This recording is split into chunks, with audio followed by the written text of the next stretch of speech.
Окей. Так, ну, трансляция идет.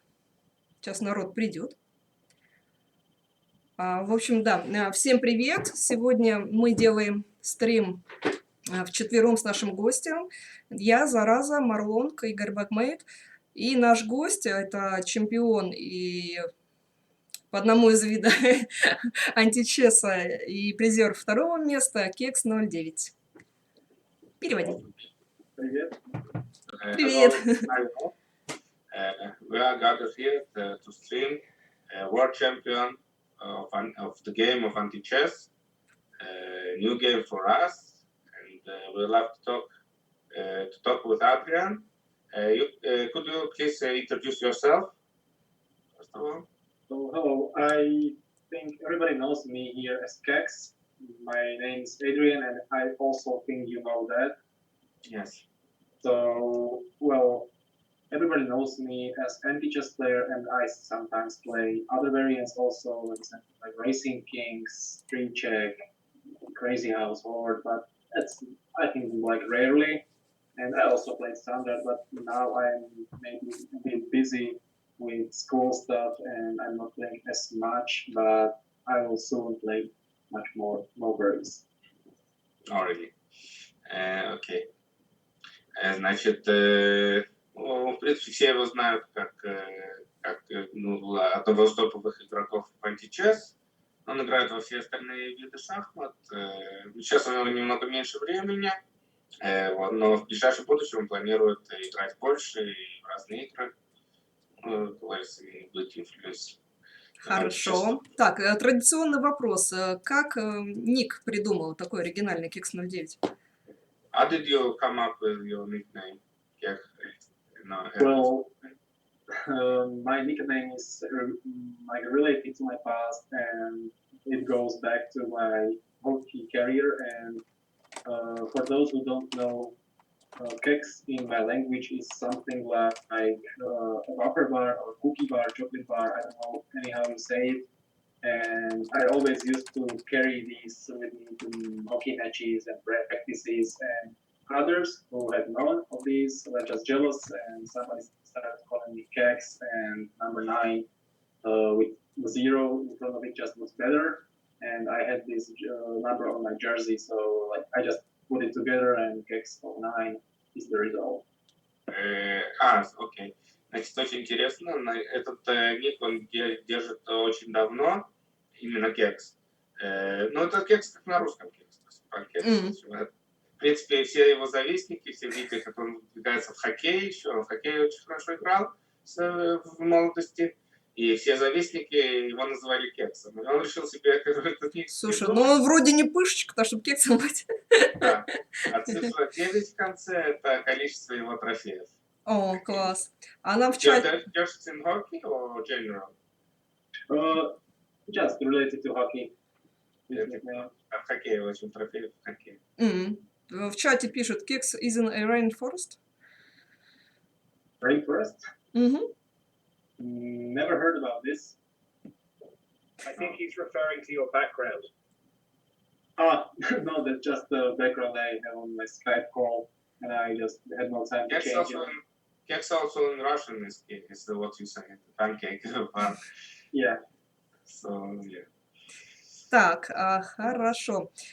В принципе, да, сейчас поговорим, наверное, про детство. Каким ребенком ты рос? Послушным, шкодливым, не знаю, по характеру каким был? Couple of words about your childhood. What kind of child were you? I mean, you were disciplined or just weird? I mean, not weird, but I mean, how to say, like with your demands, you know. Yeah. Well, as child, I was born as only child, and I was also really hyperactive. I had like too much energy, so my parents like tried to beat it out of me, like forcing me to play sports, do some activities, and like do stuff just to not be so annoying in the evenings. And in general, I was just like very active, and I just tried new things, and I just wanted to explore everything. characterize myself. Он был гиперактивным ребенком, и его родители посылали его куда угодно, чтобы он, как говорится, свою агрессию выпускал на улицу, а не по вечерам дома. Вот. И вот так он и рос. Поэтому у него столько разносторонних куча интересов, и поэтому он занимался, играл во многие игры. Так, Сейчас хорошо, до игр дойдем. Тогда я в Инстаграме нашла фотографию. Вот внизу здесь маленькие мальчики, да, а вверху уже выросли. Кто там, да вот, допустим, справа налево, да, получается Андриан, и кто дальше? Вот.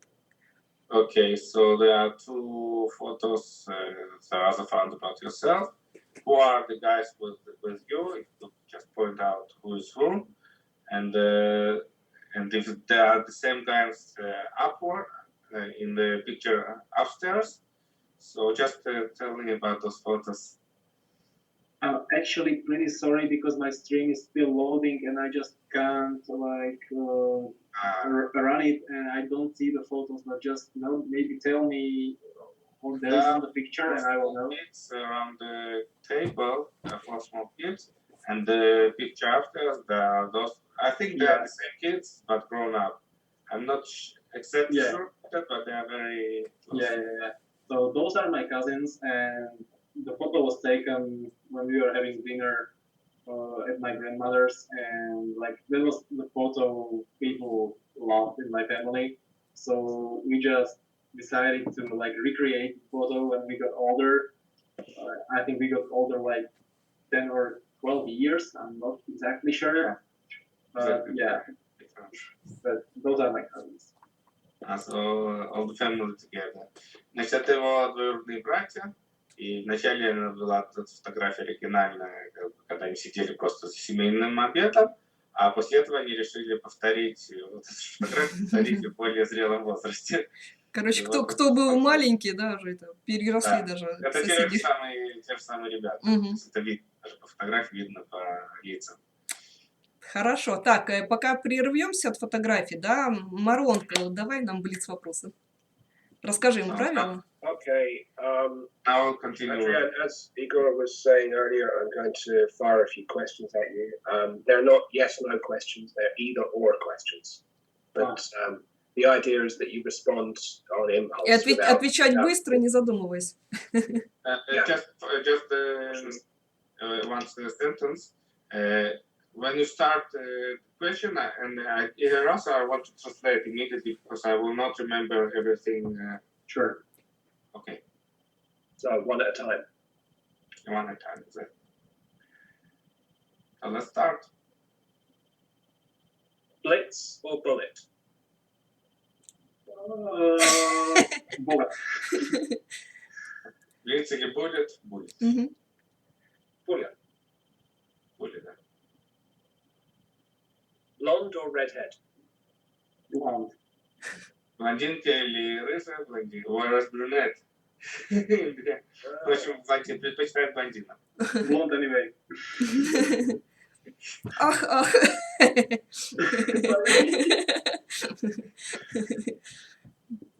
London or Lisbon? London. Лондон или Лиссабон? Лондон. Okay. Milkshake or mojito? Just water. Вода? Yes, I don't drink anything like sugar and carbs. So it's just like no or no question for me. Milkshake или мохито, он решил, что вода лучше всего. Yeah. I like water. Me too, but yeah, I like milkshake either. Okay. So in fact, your username, your nickname is misleading because Kex is a sugary baked. It is. Yes. Его ник немного смущает, потому что немного дезориентирует, потому что кекс это кекс. То есть сладкое, он сладкий ник. Okay. Gym or swim? Gym. В общем, джим или плавание он выбирает. Джим это как на русском. Fitness, no? Фитнес-клуб. Yeah, it's Fitness, no. Так. Huawei or Samsung? Samsung. I don't know. Huawei или Samsung? You have Apple? Apple. Beach or museum? Beach. Все-таки музей, конечно, пляж. Не, я музей выберу. Я понимаю. На море, ну, ты еще на море. Yes. Okay. Stephen King or Arthur C. Clarke? Who are those people?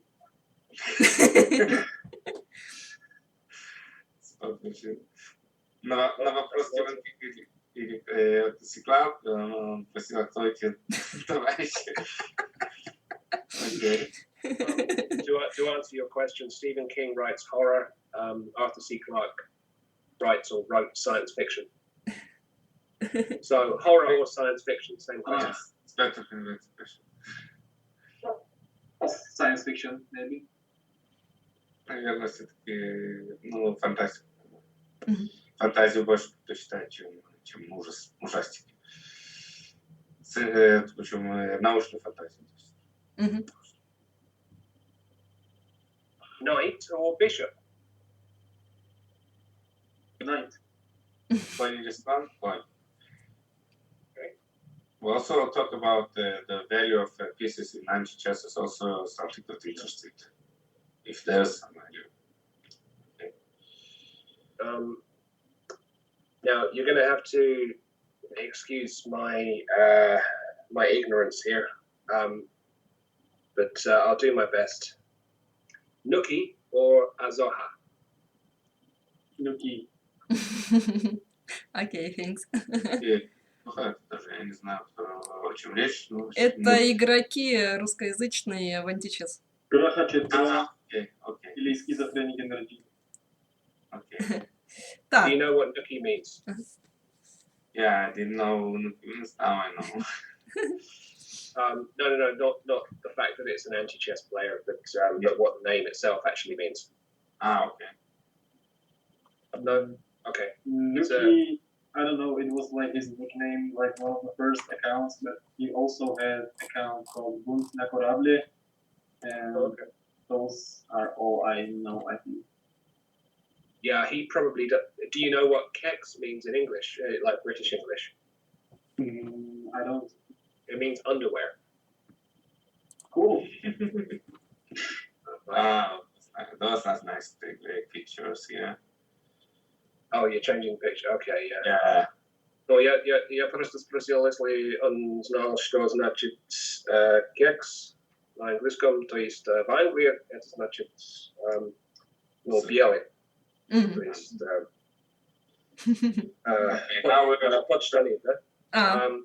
И нуки это значит на самом деле в Англии это значит секс. Понятно. Как мы говорим шутку, это кекс тоже. Не, но когда в культурном месте, да, я что-то говорю на эту тему, я слово «экс» заменяю на «кекс» как раз. Так что у нас тоже. Да, давайте поговорим про хоккей. А в каких командах играл? Да, это были какие-то локальные команды, либо это, может быть, какая-то сборная. Вообще, как он пришел в хоккей? Да, понравилось сразу, или эта любовь пришла спустя время? So let's talk about your beloved game, I guess, hockey. We now see a picture of you wearing red and white and something written there, POJ or something, maybe in the middle of the word. So just how did you start with hockey? How did you, I mean, did you have some achievements? In which clubs did you play?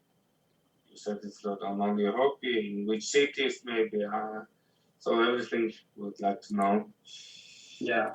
So those four guys in the last photo, my cousins, they were the reason why I started playing hockey, because it was like something like family tradition maybe. Really? And we just played hockey. And I played in my local team in my town. for a couple of years, like in my childhood, and you might translate if you want, because it may be longer. So, and then I moved on to another team, like not very far from my hometown, and I also played in Sweden. And yeah, that photo on the screen that was took in Sweden, and it means actually Troia Lumbi, it was a city, and Troia like the Greek ancient city, like the Athens and Troia and Sparta and these cities, like Troia Lumbi. Iceland also? It's not an island, but it was just something like the team presented themselves. Ah, okay. Like Troia. It's like Sparta, Prague, Troia Lumbi. Stuff like that. Prague is a good, I mean, it's a very well-known team. Yeah. It's also in the Premier. You were playing in only kids team, or also the first team. I mean, I also played in men's team. I started my season there in some nearby town. Then I got a really serious injury in my hand and just went straight downhill from that point. I understand. Okay, let me just translate. Значит, он начал заниматься хоккеем как раз вот это в принципе, это семейная традиция, то есть эти 4 парня, которые были на прошлой фотографии, это причина того, что он начал заниматься хоккеем. В общем, но он сперва играл за свою команду из своего города, потом переехал в другую команду, которая недалеко от города, а потом играл даже в Швеции. И попал, в конце концов, в чешскую, известную по команду Спартак Праг, и там тоже провел неплохо. То есть начал сезон хорошо, но, к сожалению, травма руки и профессиональная карьера как бы подошла к концу. То есть он уже не смог после этого реабилитироваться. Вот. Anything else what to say about your achievements? Achievements. Why did people call you Kex? Yeah, that's like maybe the best achievement ever. But no, I'm joking, of course. And so yeah, there were some league victories we managed to achieve during my career, and also I was once nominated to the national team, but I didn't play a match for the national team.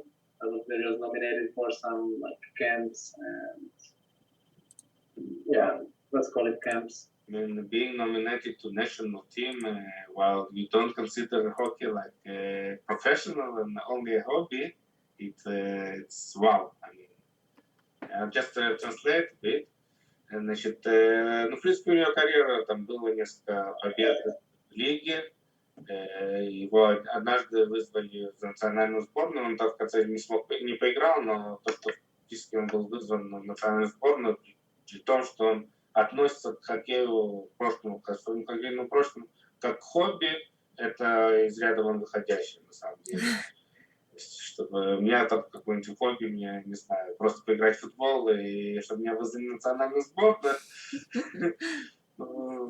Надо иметь талант, да. Так, а мне понравилось одно видео, сейчас покажу. Вот это вот. Сейчас загрузится. Скажи, что я пользуюсь VPN, поэтому проблема. She's using VPN, so it could be some delays or lags.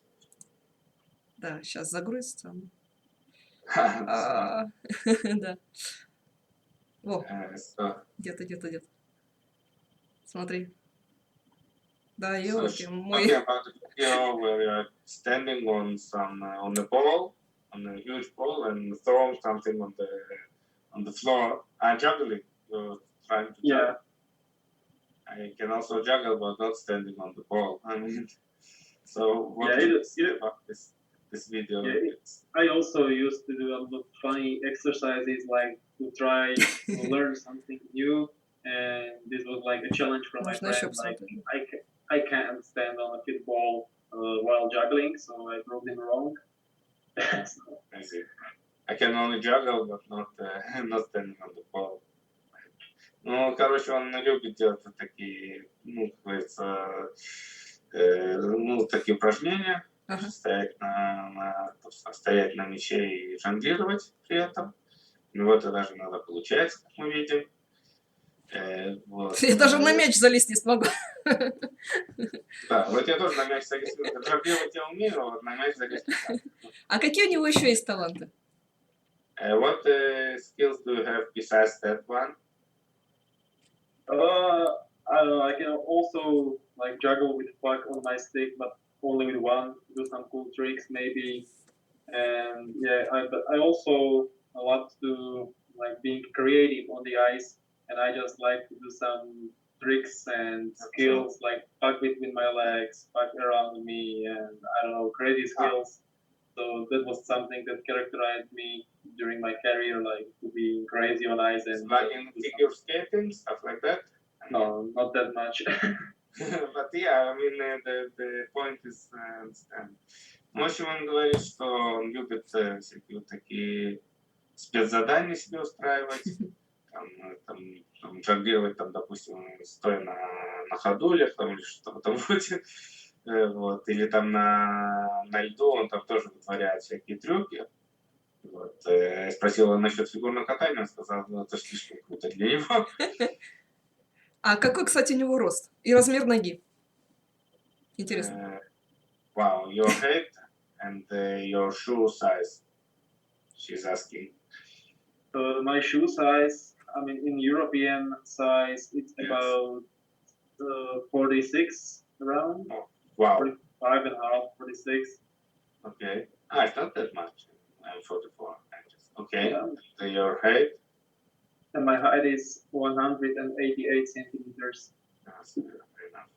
Значит, рост 188, 46 размер.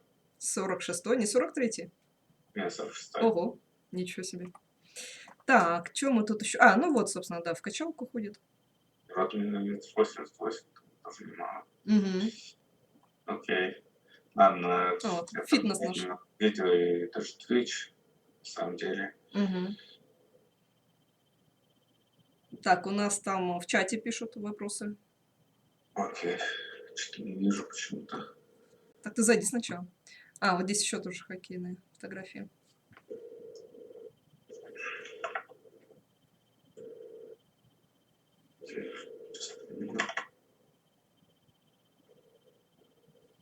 Сейчас, секунду. Не, я зашел в чат.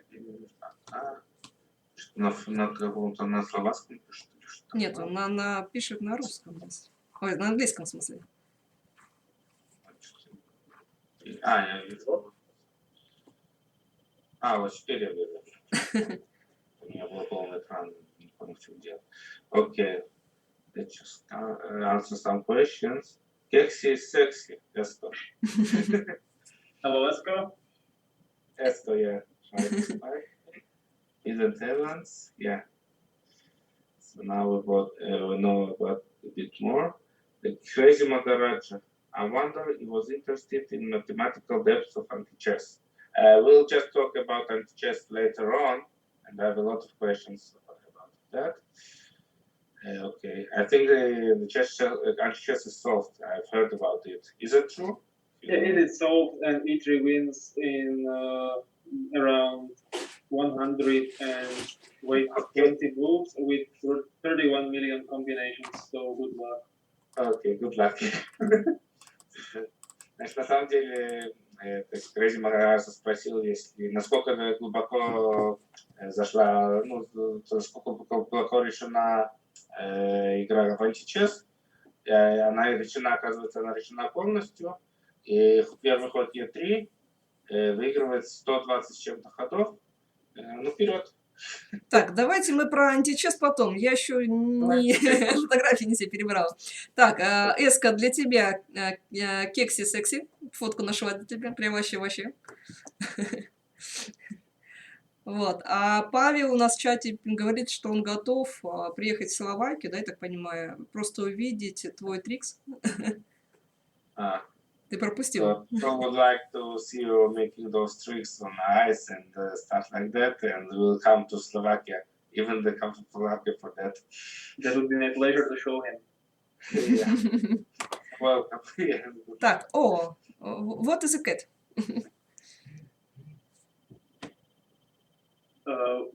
Once again, please. Photo a cat. Oh, the cat. Ага. Yeah, I mean, that's just. I mean, I have a cat, and her name is Elsa, and I also made a blog post about my cat, and I made a little story behind that, and you may read it. Also, it's about ancient history of C4 and Античесс, and also connected with cats. So feel free to read it and learn the truth. Значит, эта кошка, оказывается, у нее историческое значение. Ну, провел пост про это дело, и, в принципе, история про Античесса связана с этой кошкой. То есть, можно прочитать его пост. Could you tell just in a short what the story is about, what the connection with the cat? I mean, it's really tough to say in short, but I recommend people to read it. Окей, ну, просто предлагает прочитать этот длинный рассказ. Остановимся на этом. Okay, Да, thanks. окей. If we're talking about the same thing, I seem to recall an ancient Egyptian theme to this. Yeah, that one. Так, хорошо. Тут у нас...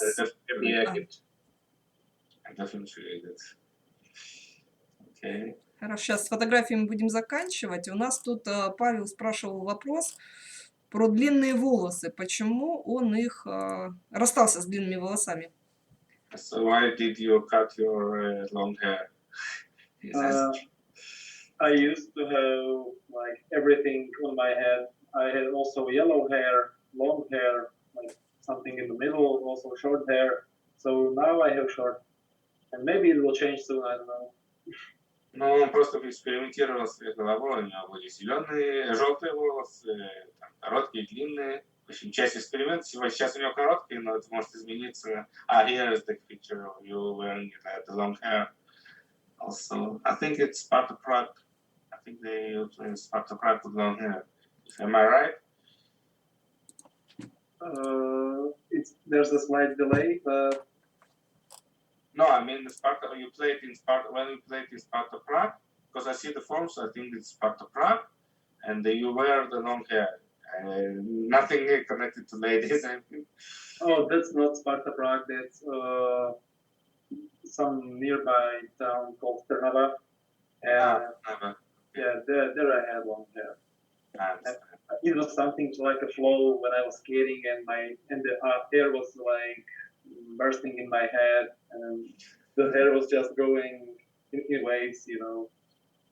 Something like a hockey It's ball. my haircut. I mean, I wear this for about 10 last years because I had hair on the head. It's simple for me, at least. Так, So you will at least never have your hair in your soup, for example, for food. так, хорошо, с фотографиями закончили, да? А теперь переходим плавно к шахматам. Во сколько лет начал играть, ну, до первой партии, и кто научил, кто играл с тобой? Okay, so let's just move on to chess after all those pictures. What was your first experience with chess? Who did you learn it? Who did you teach it? I mean, and how old were you when you were introduced to chess? My first experience with chess was probably when I was a little kid, and I just played a couple of games with my father, and he just told me how pieces move and what is the goal of this game. And it was like I was playing many board games, and chess was just part of them. And it was not a big part of my childhood. And after like 10 years, maybe, and when I was 15, maybe I played the game again, but it was not very often. Значит, в детстве играл, в принципе, много таких игр на доске, там всякие, ну, реверс, ну, много таких, ну, досковых игр. Вот, и одна из них была шахматы, и, в общем, как-то начал играть в шахматы, то есть особо не давал шахматам более значения, чем другим играм, так примерно на протяжении 10 лет. Вот, когда ему просто как бы надоело, вот, он начал уже спортом, всякие спортивные игры заниматься, тем же хоккеем. Вот. And then what happened after that? I mean, Well, after that, I met online with my friend, and we were just playing any games that were on Facebook available. And we tried chess, and he beat me four times in a row. I don't know, and I just got angry because I can't lose. I don't lose things, and so I started searching on internet like Magnus Carlsen chess tutorials, how to win, I don't know, in 3 moves or something. And it showed me that Magnus was playing on Lichess website. So I just Googled it and signed in and started playing my games on the Lichess website soon. Окей. Значит, после этого он сыграл там несколько, ну и во время этого он сыграл со своим другом несколько партий, проиграл там 5 или 6 партий, и вот решил попробовать вообще научиться, в общем, посмотрел, пытался найти урок, как Магнус Карлсен играет, потом он узнал, что Магнус Карлсен играл в чессе, в общем, он туда записался, вот, окей, and then what happened after? Yeah, and then I discovered like what Lichess is and how online chess works, and I was terrible. Let's be honest, I was like 11 or 1200. I don't know. I was just bad, and I spent month playing standard chess, and then I discovered something like variants and different logos. Let's give it a shot. And I found something called Antichess, so I played the game 2, 3. I lost them all and said, I will never play this stupid variant again. It's totally nonsense. And yeah, and after 2 or 3 months with no success in standard, I just like okay, let's give it a shot again. And I beat someone rated 1700. It never happened to me before. Maybe I can be good at this. Let's give it a shot and let's play more. And yeah, there it started. Вау. И самое интересное, он, в общем, ну, со всеми этими вариантами, то есть он уже в шахматы играл, у него ничего не получалось, он решил попробовать всякие другие варианты. В общем, первое, он наткнулся на Античесс, в общем, сыграл тоже несколько партий, все проиграл, потому что подумал, что не будет играть в этот глупый вариант. Вот, но как-то у него получилось обыграть, то есть рейтингом 1200, обыграть одного с 1700, и тут его слишком появилось. Деньги, а вдруг у него получится в этом варианте. Ну, остальная история, пошла-поехала. Так, да. So, how did you improve in this game to get top level? Well, at start, I just was like hungry to get better because that's what I do everywhere when I'm just not good enough. I just try to improve, and I also discovered something like engine and it recommends moves, like it helps people how to play the best moves and what is good to do in this position, that position. So I was just toying with this a little, and I just have that, like to say, the good logical thinking in my head in everything. So I just figured out the ways, maybe how to maybe open with my pawns, maybe how to try at least to defend, and I was slowly improving. Ну, это то есть довольно-таки банальный способ улучшаться, но видите, он сработал. То есть он просто, во-первых, смотрел с компьютером свои игры, советовался с хорошими игроками, как играть в такой или иной позиции, и постепенно просто улучшался. То есть понимал какие-то тематические вещи в этом варианте, но этого оказалось достаточно, чтобы достичь вот чего достиг. А не кажется ли ему, что хоккей и античесс схожи с собой по пониманию игры? Very interesting questions. As I understand that in Antichess you have to, I mean, in several seconds to calculate or to make your decision towards the best move, because every move can be a fatal mistake. So that are there any parallels in hockey? So when being with puck, you also have to make the very quick and right decision. So she's Yeah. asking always. Yeah, that's a good question actually, because in hockey sometimes it's about not just like seconds, it's about hundreds of seconds, and you have to decide in really short time to do the best thing possible on the ice, and while moving at very high speed, and while 5 other people are trying to kill you on the ice. So yeah, it's just like very important to be fast and smart at the same time, and that's also the same pattern like it's in Античесс. Like let's move fast and move the pieces well at the same time. На самом деле согласен с этим, здесь этой параллелью, действительно, то есть даже не секунда, а миллисекунды тебе нужно иногда, то есть, чтобы принять правильные и быстрые решения. И то же самое в античессе. То есть и в хоккее, и в античессе действительно эти скиллы очень, очень похожи. Хорошо. Так, у нас цитата, великая цитата от Kex09, да, C4 сильнее E3. Он может об этом рассказать побольше, потому что все знают его именно по этой цитате. So very many people in the Античесс community, I mean, use your famous citation that first move C4 is better than E3. So what could you tell about it, and why C4 is better than E3? Yeah, I'm happy to hear that, because well, it's maybe proven by engine that E3 wins and C4 draws, but well, that's the engine side of the problem.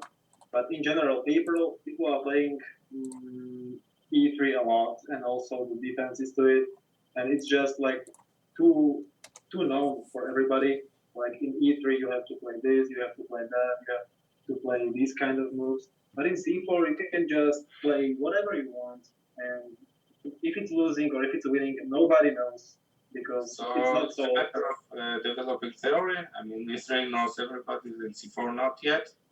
Yeah, C4 is not about theory. I mean, engine can solve some things and maybe help you with the openings or mid game, but it just, you will move something differently, and the player is completely out of theory, because there are just too many options, because there is no force on the first move, and only just pawn takes on b5. That's the only force, and it can lead to another different openings, and there's just a big mystery behind that, and nobody knows. There's a lot more force lines, right?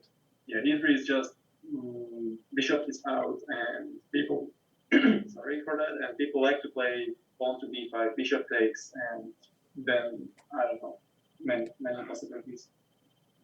It's also relevant, I think, that I stand to be corrected. Very many first moves are forced losses. Yeah.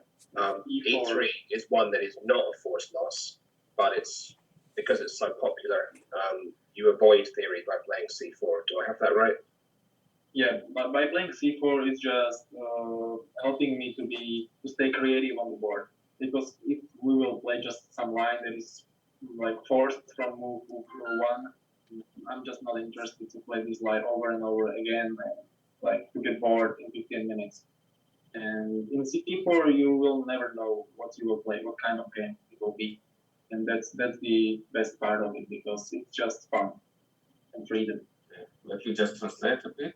Значит, известная цитата Кекса насчет античесса, это что первый ход C4 лучше, чем E3. Многие, говорится, юзают эту цитату и тоже играют C4.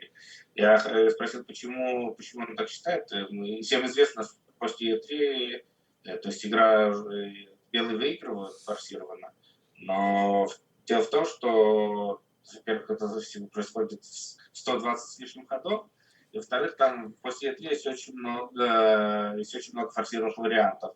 В то время как после C4 игра, то есть есть очень много разновидностей, разветвлений, и может получиться много разных партий с разными исходами, с разными разветвлениями.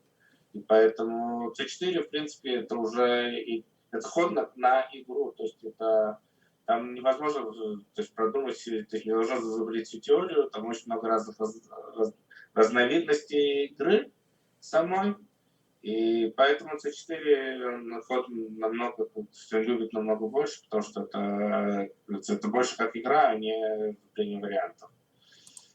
Окей. Так, а теперь я предлагаю посмотреть две игры, которые Андриан отобрал. Ему нужно... Перед играми я хотел бы что-то сказать. Да, конечно, давай.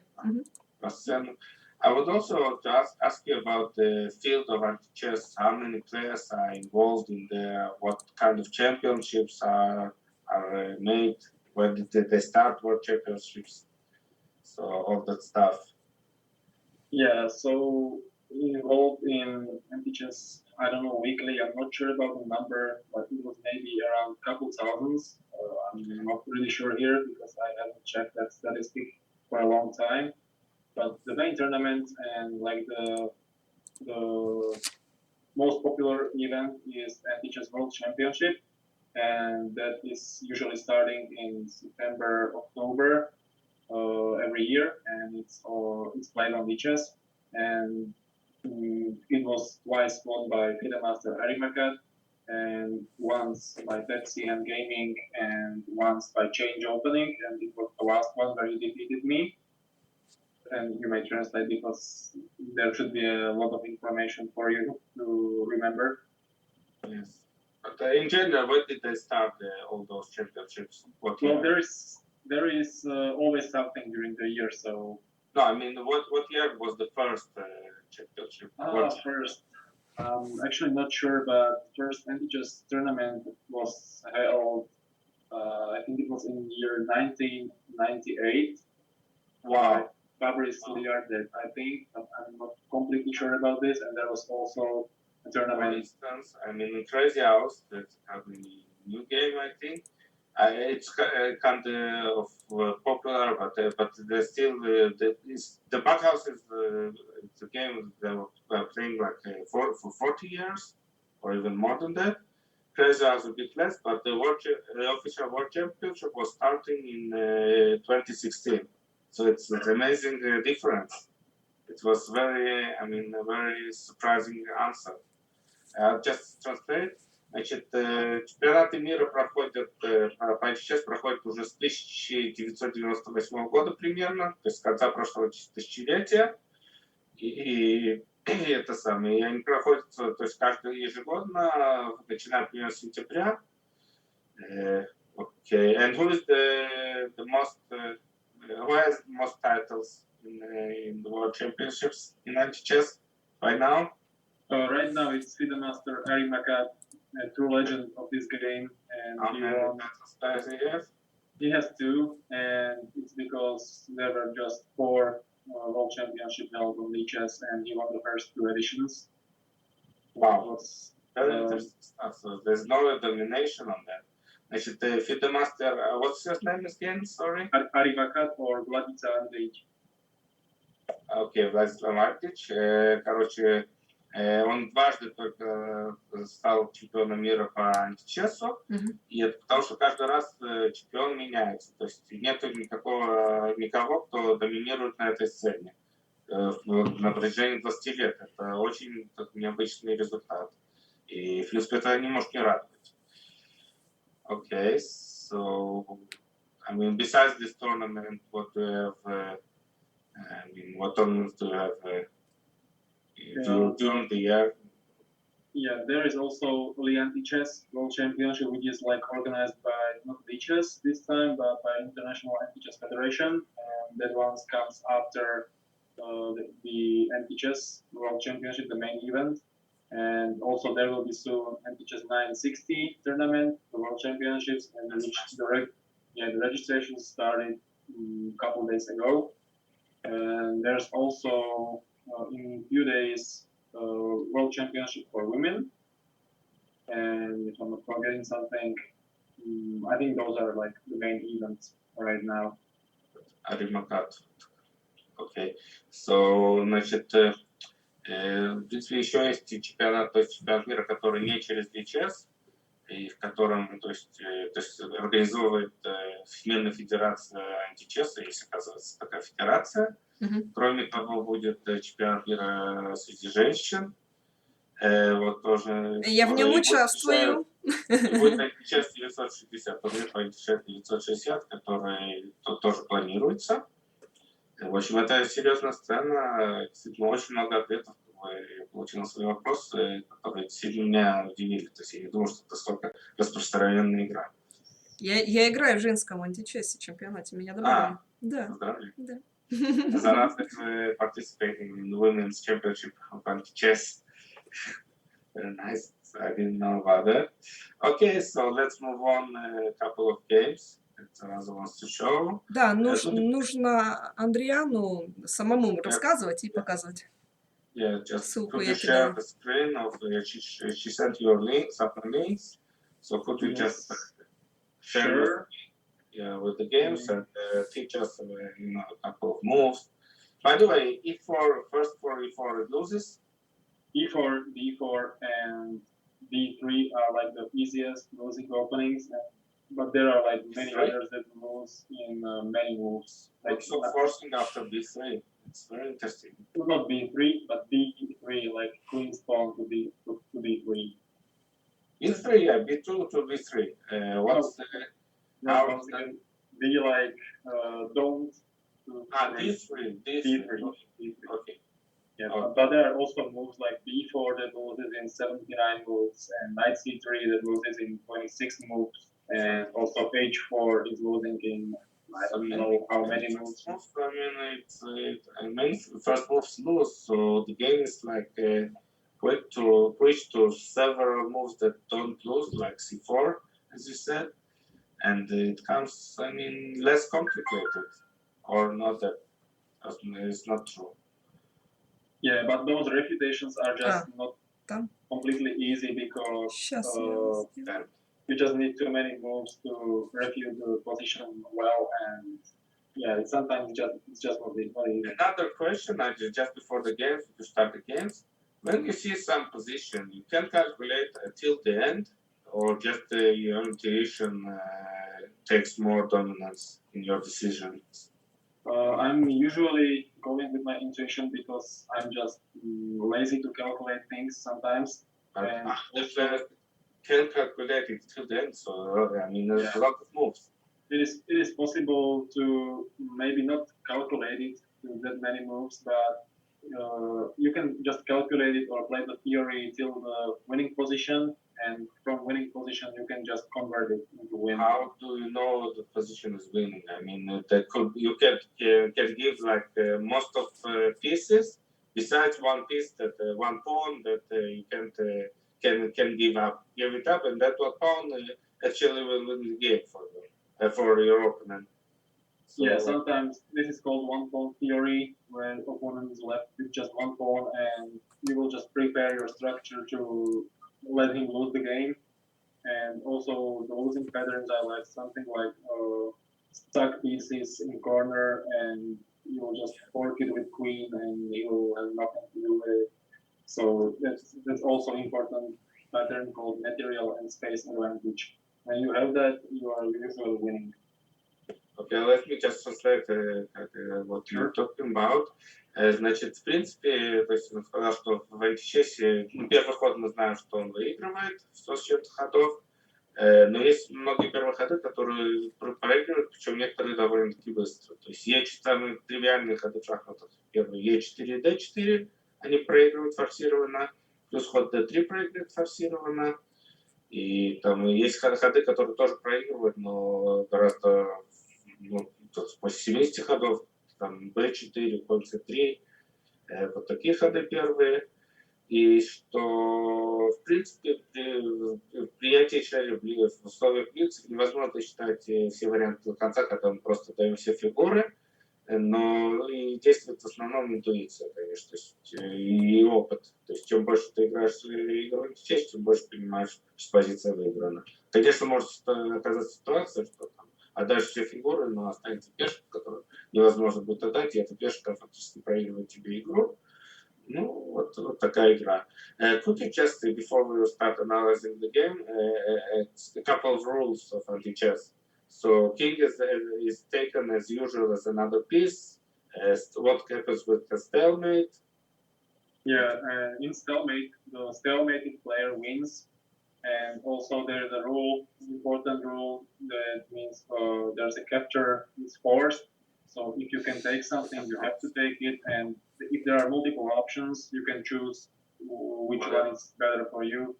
And also more pieces attacking something you can choose. What about the king, the check? Or it's like another piece?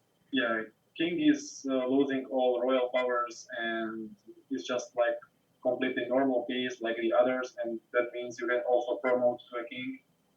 With you can promote to king also? Yeah, you can have 4 kings if you want. Okay, wow.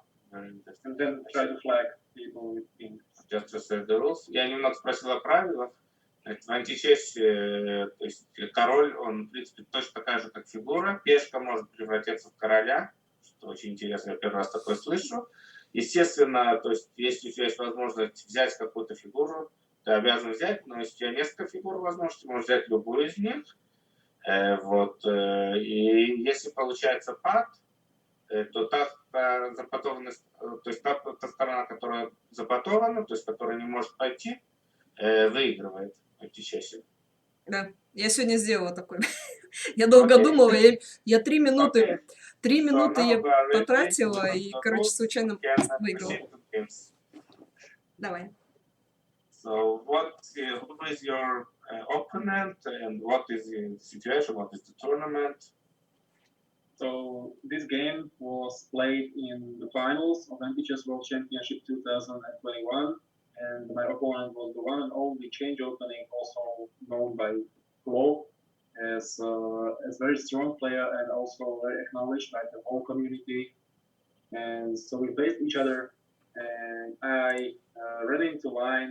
I used to play a lot, so c4 happened, d5, and the move he likes to play d6. And there are a couple of options. I think the engine theory goes right now with this sequence, and queen c2 takes, and bishop takes. We'll see that. Yeah, so I don't prefer to play this. Just before the last question before we start, I would like, what is the statistics of white versus black in this game? So how many percent catch of games in top level white wins? In top level, I don't know the percentage, but it's hard to tell because still white has an advantage in this game. It depends what will happen after move d6, but this position is still, I think, drawn. It can be drawn. I mean, one side should be weak. It's yeah. Engine says 0.6, but that's like nothing. Yeah, just okay. So c4, b5, you take, and now d6. Yeah, d6. So this line I said before is like the pure maybe engine line that should be played according to engine. So I usually avoid it because I just don't like it. And here I came with my innovative move, and it leads because I need to sacrifice this pawn first because this sequence can happen, and it leads to direct mate for black. So b6 was played and c recaptures. In this position, it is very tempting to play g4 to force this bishop out, but no, not this time. I play this weird variant where I push my f-pawn to cover this square and be able to recapture a possible sacrifice with my knight. And in this position, Flo was prepped for this position and this line in general because he knew I may will play this one. Translate a bit. Yes. Значит, первый ход c4, b5, cb, d6. d6 это основной ход его оппонента. И тут была новинка на третьем уже ходу. Пешка вместо g4 традиционно, что обычно играют, он пошел b6. Вот мы дошли до такой позиции. White bishop g4 is not forced about it. It is not, and he was he prepped this line because normally you would sacrifice it on this square, but he wanted to keep it active and attack my center pawns because I also have both bishops not developed, and he wants me to keep them in game and cause some problems in later part of the game. So one of the points on the game, I mean, not to be too open, like you don't play e5 moves like e5 or whatever, because it makes your pieces, a lot of your pieces makes to attack of. I mean, if you instead of bishop g4, if you play e5, you take, he takes, and what's wrong with the moves as Black did? I mean, you open too many files, and you are with e5, there's the problem that you will have to capture back with your d pawn. Yes, and then what? Yes, then your bishop is open, another bishop is open. So it's not good queen is open. In general, right? So yeah, it's very bad move, and I think it may lead to direct mate because yeah, if you will survive the sequence right after that, you will have just king, knight, rook, and another rook with knight, and you will just lose on the basic patterns of the game because you just have to keep as close as you can. Let's see what will happen, and yeah, this is like completely bad, making 15 moves. Okay. Another way of thinking of this, maybe, Igor referred to piece values earlier. Yeah, exactly. I don't think piece values is something that's really a concept in Antichess. It's more to do with what did you say, Adrian? Material and space. Material and space advantage. Yes. So if one of your pieces or one of your pawns is pointing into the other half of the board, then it's a liability. Because if your opponent can choose what to move, then it's forced mate. I mean, this value matters mostly in endgames because in endgames there are not too many pieces on the board, and it says that pawn is the weakest material in the endgame because it just can't do too much. It can just be pushed forward and then promote something, and it's like a completely forced sequence of moves. And then the king is like the most valuable piece in the whole game, probably because it has the mobility to maybe you can shuffle with king, maybe you can just move around, or also you can just maybe try to develop something to create a position you would like to play. And in the end game, also rooks are very strong because you can own one file or one row with them, and bishops are maybe helpful when you are trying to draw the game to opposite color bishops, and knights are not very good in endgames because they're just moving too weird because there's too much space and all other pieces can just force them to make a move on different colored square and then just punish them. So let me just translate. Значит, в принципе, в античессе сила фигуры измеряется именно в мобильности на определенной стадии игры. То есть вначале, допустим, нехорошо скрывать линии диагонали, потому что очень быстро можно подать все фигуры по этим же линиям. И поэтому вначале лучше быть осторожным. А вот именно в эндшпиле сила фигур приобретает значение. Значит, ладьи очень хороши в эндшпилях, потому что очень быстро могут пытаться встать на нужную вертикаль или горизонталь и с следующего хода податься. И то же самое слоны тоже хороши. Но слоны, допустим, там не по определенным полям. То есть они могут там с белого на черное перейти и пытаться. А вот кони плохие в эндшпилях, потому что у них дальнобойкость очень низкая. Вот, и короли тоже. Okay, let's continue. So, okay, you played e4, bishop d4. Bishop g4 was played, so I just want to develop again and support this structure, push the h4 pawn, and recapture the king. And here I saw move d5 played by Flo, and I know he studied this line and read some theory for me, which I didn't know. So it was b5, a good move, trying to force this kind of sequence, opening up the rook, and also bishop will be out. So I had to do something to not let that happen. So I pushed f5. Before that, what was the purpose of move h4? Because it's not common in chess. Yeah, h4 is to make space for knight, also for the rook, and you can just develop your pieces this way, because if there will not be the f pawn already developed, you will have to take the g pawn on your h4. He has to take on h4, right? Yes, yes, and in this position, when I have both pawns pushed, I will just recapture this threat with the f pawn first. Okay. And everything is fine, and this one is already developed in this position. Understand. So after d5, I had to play f5 move, and which he decided to block, maybe for some. I mean, in general, you in the beginning you try to push your pawns in order to give them up, right? Yeah, in general, you want to develop your position to be most playable as possible. I don't know how to say it better, but regarding the pawns. Yeah, pawns. Not to leave your pawns till the end, just to give up. Yeah, you want to give up some pawns, but you also want to develop some pawns.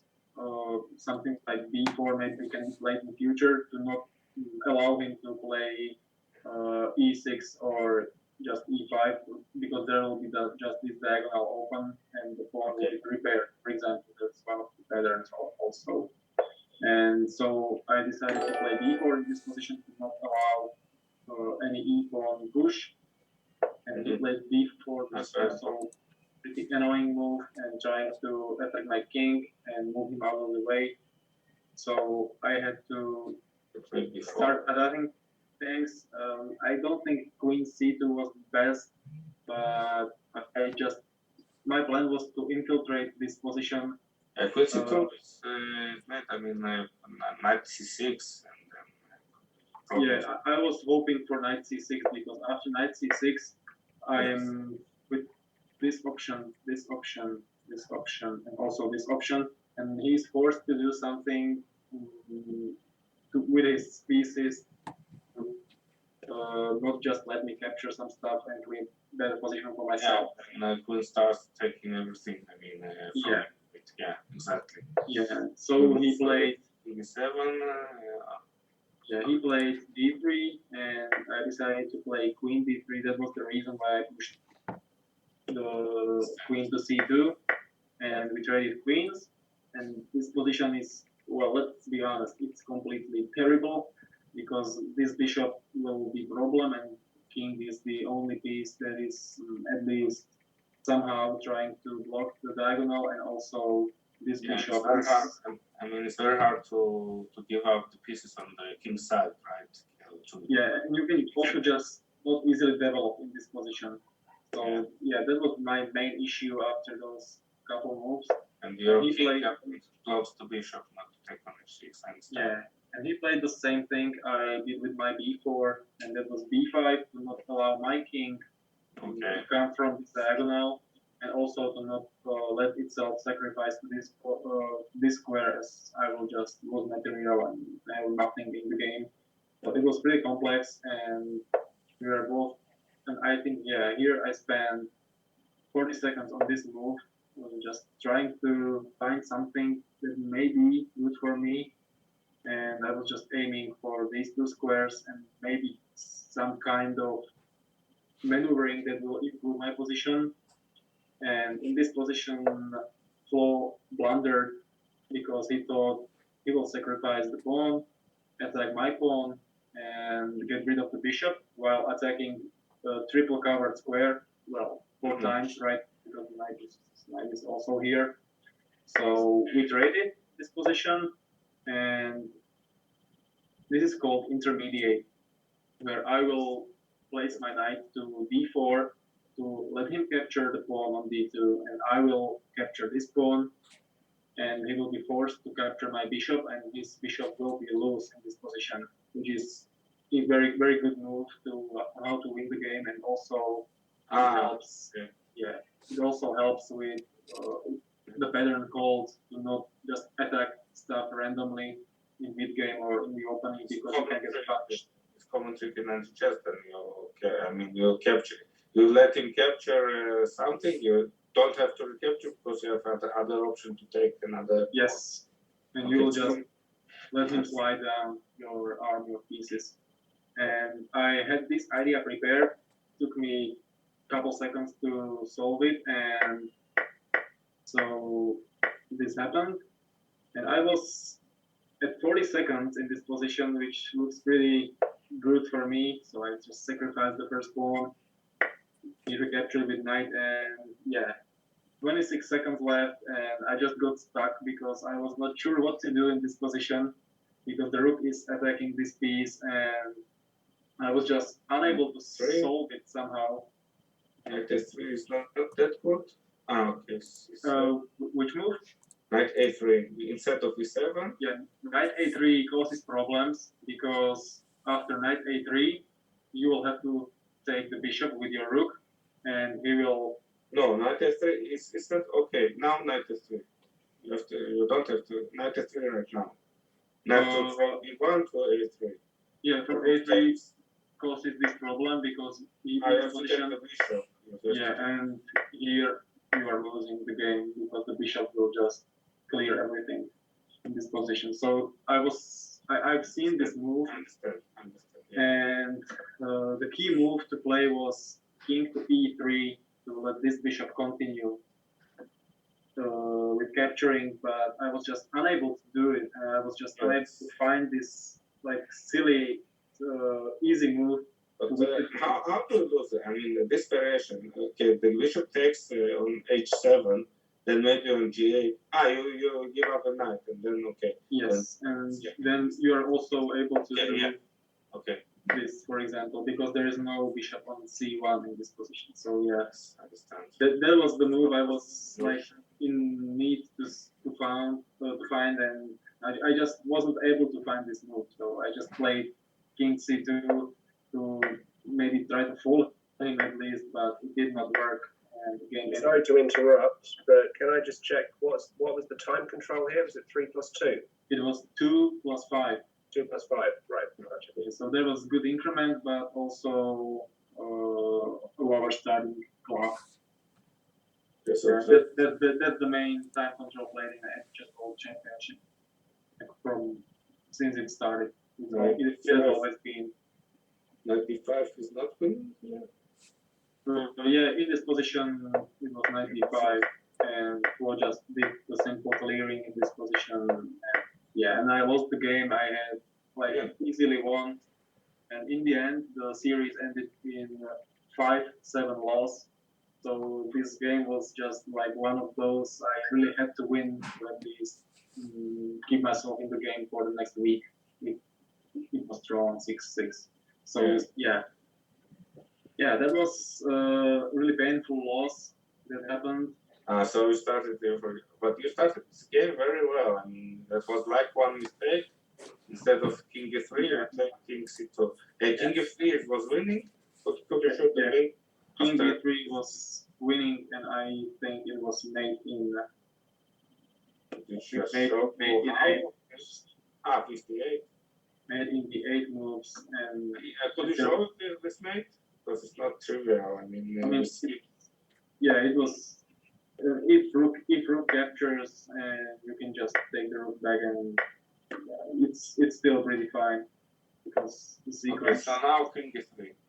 Yeah, for example, this kind of sequence wins. So king e3 was the move I was trying to find but failed. Okay. But let's move on to another game, a more happier one, at least. Now I see. Okay. Yes. And then bishop e5. Okay. So my next game. It was not the bad game. It was just one mistake. You can't say inaccuracy because it converts a winning game to a losing one. So just the situation, considering the situation and your miss, it's kind of painful. But it was not a bad game actually.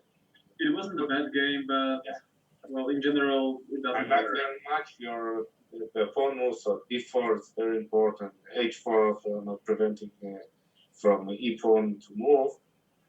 So okay, let's say let's go for the Let's go for more happier one. happier one. Yeah. So in this game, I was facing incredibly strong player, which he is now not at the highest rating he maybe deserves.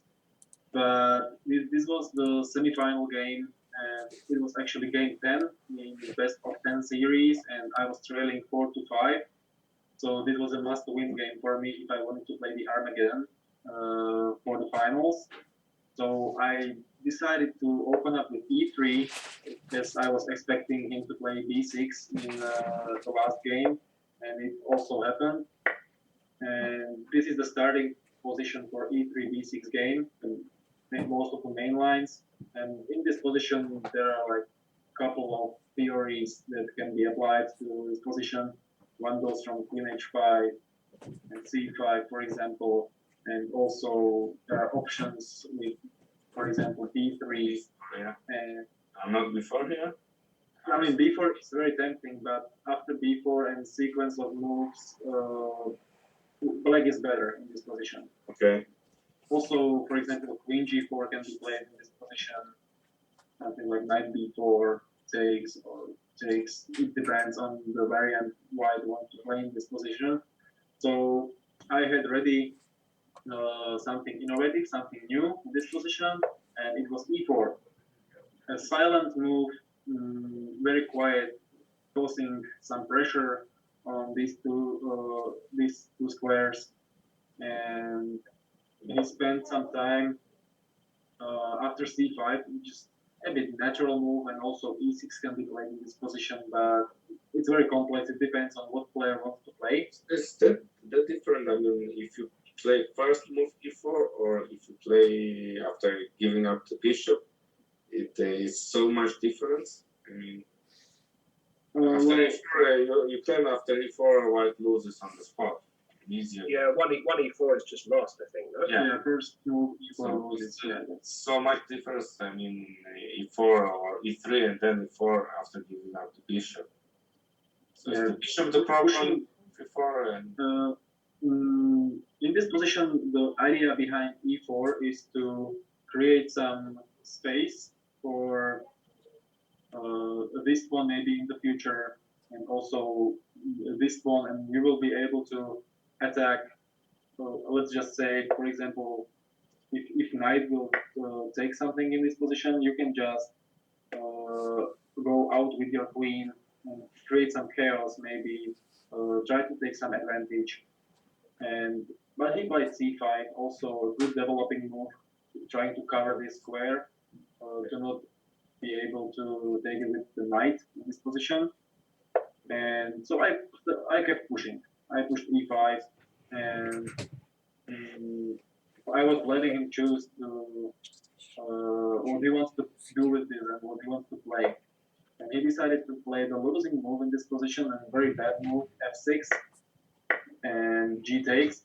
The problem behind this move is that queen h5 is just very annoying, forcing to recapture the rook, or leaving this pawn hanging after sacrifice, and also attacking a very strong piece, the king. So this is just a beautiful queen fork from queen h5. So that was the move I played. Oops. sounds like very dangerous. I mean, you can play with the black. You can play queen c7 and you can also Queen c7 will be recaptured by the rook. So yeah. For example, if queen c7, my guts are saying I will take the king. You don't have to play. I mean, and this position is just completely terrible for the black, because you can just after queen takes king and queen takes 8, and it was continuation. I mean, no, after c4. No, I think here you can. This area was simple. I understand. And this was played in the game. The idea behind c4 is to not let me capture with my queen here, and also to not let me push this pawn and create some chain of moves, for example, because after pushing d4, this knight will be also loose after b4, and it's just a move you don't want to risk because it's not very good. So I captured this time on h7, trying to open up the rook and also leave this h6 square double defended by both knight and bishop. So this happened also in the game, and I also didn't want this pawn to just sacrifice and double up my pawns on the c file, so I just traded pawn for pawn. So doubling pawns is very. It looks terrible, and I think it's terrible in Античесс. Yeah, it is, and I mean it's even worse in the middle of the board because you can't just stalemate two pawns and you will just have to promote them and do something. Usually on A and H files, if you have double pawns and there is opponent pawn blocking your two pawns, it's sometimes good that you can stalemate them both in this position. So a series of trades happened, and now my main threat was to push b4 here in this position and do something with this knight. And he seen my ideas and threats because here is another threat I was talking about before, and he played queen c7, and the idea was to interfere in my structure, capturing c1 and maybe capturing more my pieces to not let me have options in later game. So I just decided to capture the queen, and I went for king d1, which still let him this option, but I think he was too scared to try it because he was losing after pushing and second pawn. So he captured my bishop. I took with my king, and now he has seen no threats with his knight because after b4, knight takes on b4. Could we just stay on this position and evaluate it? I mean, now it's Black's turn. What do you think? I mean, it's easy with the computer to say it's late in 11 or whatever. When you are playing Blitz in this position, what do you think about? I mean, how to win this? First of all, how do you evaluate this position? It's really winning for white. Yeah, it is winning for white. Because of what? Let's say three reasons I see immediately. First thing is double defended h6, which is really problematic because after rook sacrifice, knight loses to g4 and bishop loses to something like d4, for example. Okay. So Black is forced to do something about this position, and also this is. Excuse me for interrupting. On leaving it, if he takes after he takes on h6, you can put g4. That's what you said. Okay. Yeah, you can just win on both pieces, both You bishops. can't just ignore it, right? You can't ignore it. You can't ignore my rook sacrifice on this position. But maybe something he missed in this position was that b4 is also losing for him to special series of moves that is not easy to pound right away. And his decision came to play f5, which is a good idea if there was not this threat, because after rook sacrifice, knight takes, my g4 move is now captured by pawn, not by the knight. So this can solve his problems for this position. But after f5, I just ignored my first idea and I decided to play the second variant, which was b4 and knight recaptured as expected. And now, well, maybe you can try. What do you play in this position? Maybe now rook h6, right? After rook h6, there is knight takes and g4, f takes. And this knight is still aiming to your a pawn. I mean, but okay, I play g4. If you take on a2, I take on f5, and you recapture, and I have to take the. Okay. Let's ask Saraza as well, no? Yeah, Okay. I would like to hear. What is сыграла? I'll just translate a bit of my understanding of the. Мы сейчас пытаемся анализировать данную позицию. Нет, И я вот, бы пошла ладьей на H6 вот сразу. то, что мы сейчас рассказывали. Нет, я-то играю больше вас. Двоих. Я пытаюсь, то есть, пытаюсь перевести, Мгм. что мы сейчас обсуждаем. Мы обсуждаем вот данную позицию. Could you just return the position before you played before? Вот эта позиция. И эта позиция с стороны Кекса, это выиграно для белых по 3 причинам. А before even F5, F5? Да. Окей, this one. Значит, по причине того, что после ладья 6, с которой грозит белый грозят, и на любое взятие, то есть если слон берет, ходим d4, берется на c1, там конь a3, ладья c1, потом a3, b4, в общем, выигрывается партия. А на конь a6 то же самое проделывается путем g4. So g4, we play b4, he played f5, and then we play b4. Right? Yes. После f5 ладья 6 не совсем проходит, потому что конь бьет e6 и на g4 берется уже пешкой, там нет продолжения. Но есть другая идея, и ход сейчас мы делаем, ход, который сделали белые, это b4. So we play b4. Это в стиле Кекса, да. И вот тут задача, как белые продолжают выигрывающую атаку. Okay, let's think about that. So maybe even knight f3 is not that good. Just recapture. И это непростое решение. То есть,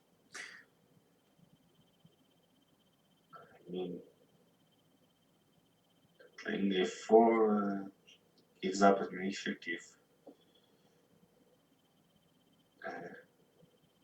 There are actually 2 winning moves for white in this position. Окей, значит, тут два выигрывающих хода. So rook h6 is one of them, or Rook h6 is probably losing, I think, the whole sequence after this complication. Yes. But I think it's Но not. смотри, там подсказка, у него ладья на h5 пошла. rook h5. Я бы не догадалась такого хода. Capture on h2, not to get to capture a knight. So maybe rook h5 was one of the... Okay, so rook h5 is the first move that is correct. So try to find Он, the понимаешь, second он move. заставляет его конем взять короля, чтобы дальше никуда не пошел. Давайте прочитаем дальше. Значит, ладья h5, rook h5, knight takes a2, rook a5, knight takes c1, rook f8, king f8, rook a7, knight a3, and then you give up all the pawns on Yes, exactly. So rook h5 is the first winning move, trying to capture this pawn to let this knight slide to my king. And also another winning move is rook h8, capturing the knight. And the same idea to capture, not to recapture the piece, the knight on a2, but to capture out the piece and continue capturing. I mean. Yes, exactly. So that's what happened in this game. And from here now on, it was simple sequence of a couple of moves. And yeah, this win led to Armageddon, first ever in history of Античесс World Championships. So yeah, it was a great feeling to win this game. Okay. And who won the Armageddon? I won it, but I was in bad spot because I had a plan to take black pieces with more time and draw out. But I wanted to confuse my opponent a little. So white actually has a huge advantage. I mean, if you... Yeah, players want to be white, it's not black. And the rules for Armageddon was that the player 1 and player 2 will offer at what time he will be taking white pieces. And my opponent chose that with 2 minutes and 15 seconds. And as I wanted to play black pieces and expected him to take the white with lower time, I offered 9 minutes for white pieces with idea of losing black pieces to higher stage. Эта партия на самом деле была решающей в полуфинале чемпионата мира до 21 года, где ему нужна была победа, он проигрывал 4-5, это была 10-я партия. И ту партию он выиграл, и дошли до Армагеддона, которую он тоже выиграл. Причем выиграл черными фигурами, а в античессе преимущество белых фигур, как и во многих других вариантах шахмат, и в самих шахматах на самом деле. Вот, оно довольно-таки большое, и все равно черными сумел победить. И you reached the final, and the final was how was the final? Yeah, the final was against changeopening, the Okay. flow from first game, and ended up 7-5 in his favor. И он проиграл матч. Это была первая партия, которую мы смотрели, это было из финала того же чемпионата. И там он проиграл матч со счетом 7-5. Обидно. Окей. Нет, Да. классно, мастер-класс. Возвращай его в стрим. Возвращаем стрим. Да. Марлок вы? Так, какие-то вопросы, может, есть, ребят? К Андриану. То мы уже 1,5 часа почти тут. Развлекаемся. Сейчас, да. Very nice games. Several, I mean, for complete advice, I have pointed out some points of this game. I mean, do things, and I think it was good content for Античесс viewers and actually for. Пусть он уберет показ экрана, пожалуйста. В скайпе. Вернуть себя. Андриану нужно. Андриану нужно вернуть себя, убрать доску. Окей. Да. Sure. Все, thank you. No worries. Окей. Да. Could you remove your share screen and show your face? Андриан, а кто для тебя является самым неудобным игроком? С кем ты играешь, и игра не идет, и это из раза в раз? She's asking who is your most difficult or likely opponent for you. I mean, the one who is most difficult to play against. It depends on the time control, but let's start with Blitz. Change opening or flow is extremely tough opponent when he has white pieces, for example. But there are many strong people around. For example, P7 is also very deadly in blitz time control, and Azoha also is a very annoying player because he's just trying to find on the board. And in Bullet, I would definitely say the unknown guy Reborn, the bronze medalist from Античесс World Championship, and he's just extremely fast, extremely smart, and also his vision is just on a different level. Значит, это зависит еще от контроля. В Блице ему очень тяжело с changeopening, особенно когда он играет белыми. Еще пару имен он назвал, извините, уже просто не помню там. А в Буллете самое сложное. How is it your toughest opponent in Bullet? What's his name? The unknown guy Reborn and also called Tugger. The unknown guy Reborn это самый тяжелый оппонент в Буллете, потому что он все видит, его интуиция зашкаливает, и он очень быстро принимает верные и быстрые решения. It's hard to name just one or two players because there are just too many great guys. На самом деле их достаточно много, то есть очень много сильных игроков на I'm sorry to people who I did not mention right now. Я сожалею, естественно, тех, кого он не отметил, потому что действительно много. Okay. А как он считает, что ему не хватает, чтобы еще на уровень подняться и того же там changeopening просто рвать? Okay. What do you consider the aspect of games to improve in order to beat those guys, to be better, even better? So these guys are, well, for example, when there is a strong theory player, the first thing you want is to get him out of his theory. To just force him to play on his own and also to be creative, not just following some engine table base or something. And against people like Tugger, you just need to be more patient maybe and just try to not your position too early because he will just kill you in a couple moves. Значит, против определенных соперников, которые знают хорошо теорию, просто пытаться лучше навязать свою игру, где теория не так развита, то есть выбирать определенные линии, где теория не так развита, и играть их. А против соперников, которые назвал так, допустим, что нужно быть очень не торопить события, довольно-таки иметь терпение и не зевать. Not to plunder, it refers to all the variants. It's not doesn't matter what game. It's really very important. Well, let's say just to not give them mate too early. Yeah. Or some easy mate or easy position. Давайте выигрывать очень быстро.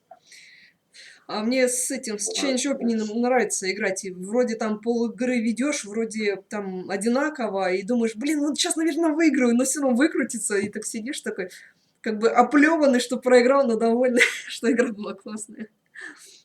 Там Толиус в чате что-то пишет.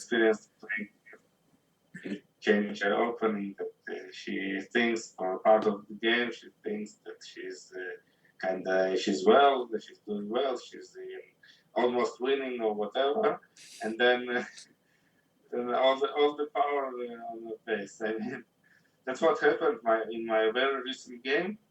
Just before the stream, I played, Yasser one, this famous American grandmaster, and is also very, very good in Crazy House. He was streaming making a lot of games with Jan Lee, who was the god of Crazy House. And I played him. I just was thinking that I'm just winning this game, but in the end, I lost, of course. So it's a very fun experience. I think there are many parallels in general in many games that, in terms of blunders and feelings against strong players, that are common. I really believe that. So strong players differ. That they know which position is winning and which position they defend very well. And for an intermediate player and even novice, I mean, it's very hard to break up this defense. And even in position that you are better, way better, it's still a long to go until you win it eventually.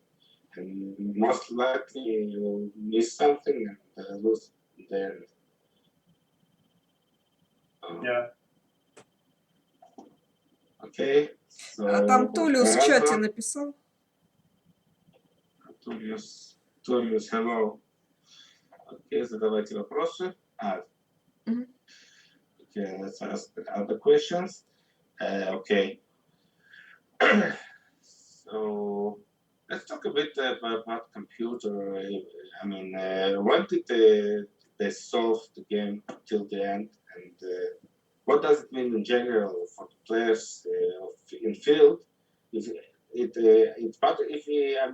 does it change since then something, or you still continue playing as the game was not solved? Well, it says the game is solved by Mark Watkins and his engines he used to do it. And it was some time ago, but as I mentioned earlier, there are 31 million combinations to know behind E3 and all its possible variations and wins. So it's like basically not possible for a human to do. And but stronger players are usually stuck with E3 because you can just get better position in mid-game after E3, even if you are not playing the correct reputation. And also the sequence called Watkins proof, and that's the sequence of moves Mark Watkins used to win the game by force in many moves. So that's the reason maybe why people play E3, because they just feel comfortable in the mid game and also in the end game after all. It's the only move that wins. Yes. Move. So every other move actually loses, right? C4, G4, G3, Knight H3, and I also think A3 were not completely solved, And A3 is also proven as loss for white, but I haven't found the sequence yet to see how it loses in whole depth, because it's also a very long sequence. So there is a stage, it's very interesting, because there is a stage then, I mean, you don't solve the game completely, but first you can get for a win right from the first move.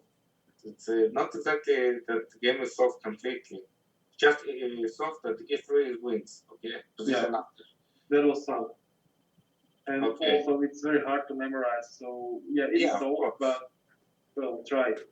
But I mean, knowing that and analyze, I mean, every position, if the game was completely solved, like every position you would know that is won or lost, and maybe how many moves it takes. Okay. So I just wonder, because I mean, chess will not be solved at least in our lives, and need crazy outs and many other chess variants, I think. But the event that I mean, once you know that the game is solved and every position you exactly can know if it's won or lost, it could change something in the analyzing process.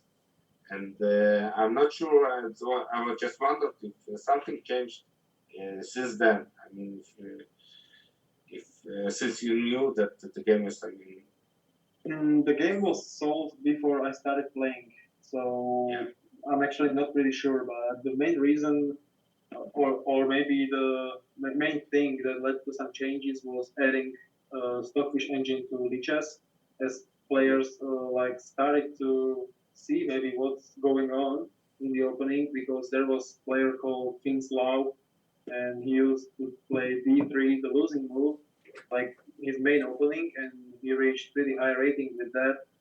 And because also it was in age when nobody knew that d3 is losing, so they were just playing, just simply playing. And now in modern age, just everybody is trying to follow the reputation with g5, bishop g7, and series of intermediates. But there is also one exception in this field. Player showed up called d3 a5, and he is just playing d3 on first move as white and a5 on first move as black. And it doesn't matter what white or black is playing against him. He's just simply following and pre-moving these two moves. And he's right now on 2250, I think. So it's just possible to maybe trick and trap people with d3 and just slowly try to outplay them with a5, which is like, it's terrible move to everything. Once you know how to play against, so just let me just translate a bit what we're talking about.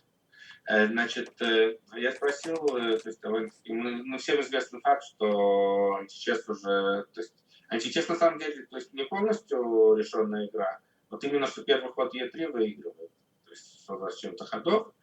Но в принципе, то есть если дойти до такой стадии, то в принципе, я думаю, для Античесса не так долго, что может, в принципе, что игра будет полностью решена. И тогда мы в каждой позиции будем знать точно, она выиграна или проиграна. Вот зная вот все это, может ли это повлиять на анализительный процесс, то есть с точки зрения анализис, в принципе, как игроки будут готовить друг против друга. Вот. И он ответил, что в принципе эта игра уже давно была решена, еще до того, как он начал в нее играть. И что, то есть, игроки, в принципе, принимали, то есть, решения, то есть, если раньше, допустим, играли определенные ходы, как, например, первый ход d3, то сейчас эти ходы очень легко было, d3 он действительно проигрывающий ход, причем быстро проигрывающий ход. И кто знает, то есть, можно так сыграть, допустим, и даже был привел пример нового игрока, который дошел до огромного уровня, это G250, что для Античесса это топовый уровень. И путем вот игры D3, путем ход D3. Но кто знает, как против D3 играть, то есть довольно-таки легко выигрывает. Это, ну, знать какой-то определенный основной вариант, он действительно может выиграть. То есть сейчас в данном случае в данное время такой развитие событий, с ходом ты далеко не поднимешься. А раньше можно было действительно хорошо играть. Okay. And how about the ratings? Why only, I mean, you have like 23 something, right? If so, and it's a top level. Why there are no players with 2700 or 2800 like in other chess variants? Well, that's the question we've been asking around for a pretty long time. Like, why all the anti-chess is so low compared with other ratings? And yeah, there was like massive deflation of ratings 2 or 3 years ago. It was just slowly going down, and the highest rating ever achieved is by Yodel, 2958. And just imagine it's now the peak is around 600 points lower. So it's tough to say what really happened, but there were also alternate accounts created that just ate rating and then disappeared, and many things that just led to deflation of just rating in general. So yeah, but it would be nice to be 2900 if you are, for example, on the top, but now you're just 2300 and you can be happy with that. Окей. Я спросил еще насчет самого рейтинга, то есть в античессе это топовый уровень, это где 300, где-то примерно так. Почему это так? Почему там не в других играх там это 800, 900, в шахматах уже за 3000 блицы. Вот. Он ответил, что раньше были такие рейтинги, и была, ну, в последние годы была дикая инфляция рейтинга по причине, как он считает, то, что было много фейковых аккаунтов, там, читеров, которые просто жали этот рейтинг у топов. И вот так случилось, исторически сложилось, что, к сожалению, то есть подняться с этого уровня общей комьюнити не смог. Так, тут у нас Толиус пишет о том, что через месяц Андриан участвует в чемпионате, в турнире, точнее, в Амстердаме. Окей. Предстоящий. Мы говорили, да? Это лайв какой-то? So somebody wrote that you are going to play in Amsterdam next month in the Античесс tournament. I would also like to ask this, if there is some live scene, not only online, but live scene in Античесс. So yeah, this is there were 2 tournaments I mentioned before in 1998 and 2001.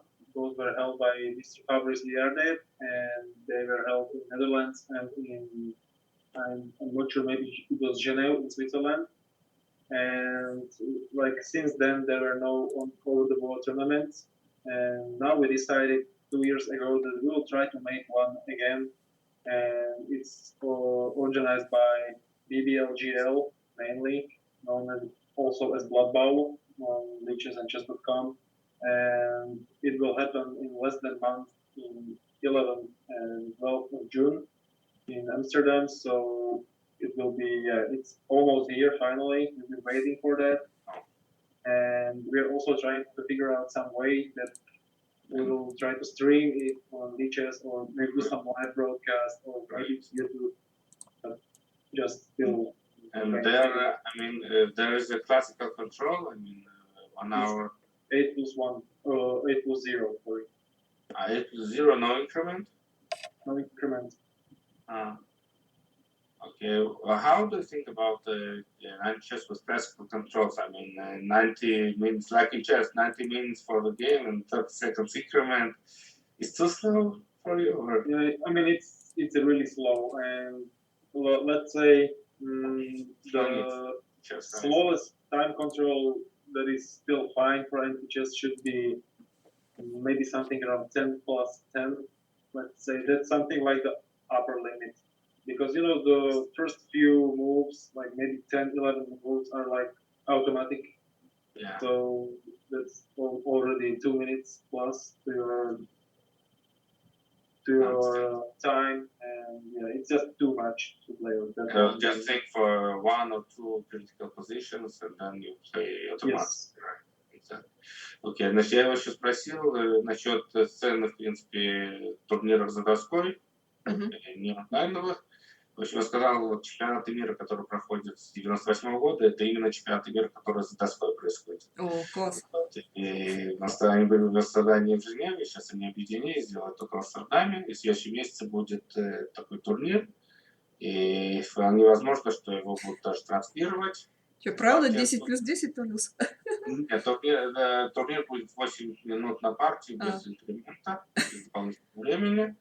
Вот, но, то есть я спросил насчет самого контроля, как считается, то есть если классический контроль вот такой сделать в Античессе, он сказал, что это слишком медленно, слишком долго, по одной простой причине, что в первые там 9-10 ходов это уже все теория, это всем известно, и еще и там, в принципе, ты задумываешься, ну, может, над одним, ну, может, над двумя ходами в классических позициях, за всю партию. И поэтому самое длинное, что он считает, это 10 плюс 10, это максимум, что можно, это самый медленный контроль, который можно придумать для античесса. Прикольно. Так, ребят, задавайте вопросы, а то мы будем уже заканчивать. У кого есть, пишите. Что еще хотели спросить? Tolos